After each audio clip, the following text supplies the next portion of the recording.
बच्चों, आज हम बीएड के सिलेबस में एक टॉपिक पढ़ेंगे, स्कूलों में जेंडर का छुपा हुआ पाठ्यक्रम। इसके पहले के वीडियो में हमने देखा कि छुपा हुआ पाठ्यक्रम है क्या। अब हम ये देखेंगे कि स्कूलों में, विद्यालय में जेंडर का छुपा हुआ पाठ्यक्रम क्या है। तो सबसे पहला है संगठनात्मक व्यवस्था।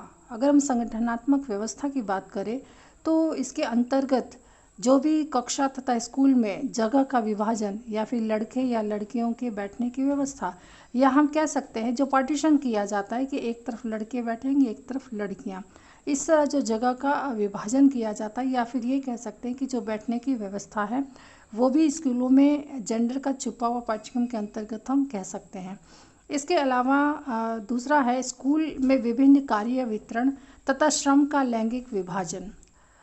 अब यहाँ पर अगर हम देखें उदाहरण, तो जैसे लड़कों को स्कूल के बाहर जाने की आज्ञा होना तथा लड़कियों को साफ सफाई के कार्य में लगाना।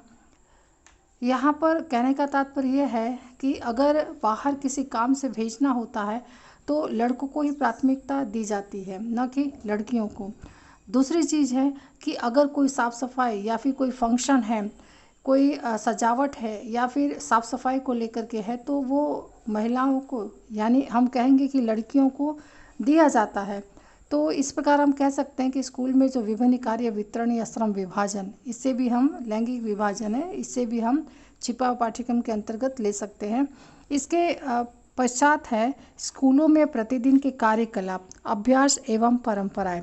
जो स्कूल में प्रतिदिन जो कार्यकलाप किया जाता है या फिर अभ्यास एवं परंपराएं, जैसे कि लड़के लड़कियों की अलग अलग पंक्तियां बनाना, उन्हें अलग अलग टीम के रूप में बांटना। जैसे हम अगर कहें कि जैसे मॉर्निंग में जो प्रार्थनाएं की जाती है उसमें लाइन बनाया जाता है, अलग अलग पंक्तियां में विभाजन किया जाता है या फिर अलग अलग टीम के रूप में बांटा जाता है, तो इससे भी हम विद्यालय के छुपे पाठ्यक्रम के अंतर्गत ले सकते हैं। इसके अलावा है दंड एवं पुरस्कार के विधान तथा लड़के लड़कियों को अलग अलग तरीके से अनुशासित करना, अध्यापक द्वारा नामकरण करने के तरीके, अध्यापक छात्र एवं छात्र अंतःक्रिया। यहाँ पर हम ये कह सकते हैं कि दंड एवं पुरस्कार के विधान, जैसे कि अगर किसी लड़के ने कोई शरारत की है तो उसे थोड़ी कड़क सज़ा दी जाती है, और अगर लड़की ने शरारत किया है तो उसे सिर्फ पनिश दे करके या फिर डांट कर बैठा दिया जाता है। तो इस तरह से जो है ये सारी चीज़ें, या फिर जो अलग अलग रूप से अनुशासित, जैसे कि हमने कहा ना कि अगर लड़के बदमाशी करते हैं तो उन्हें सज़ा दी जाती है, और जैसे मुर्गा बना दिया जाता है या क्लास के बाहर निकाल दिया जाता है या धूप में खड़ा कर दिया जाता है, किंतु लड़कियां अगर करती तो उसे वार्निंग देकर छोड़ दिया जाता है। तो इस तरह से दूसरा चीज़ है अध्यापक द्वारा नामकरण करने के तरीके, या अध्यापक छात्र एवं छात्र अंतःक्रिया।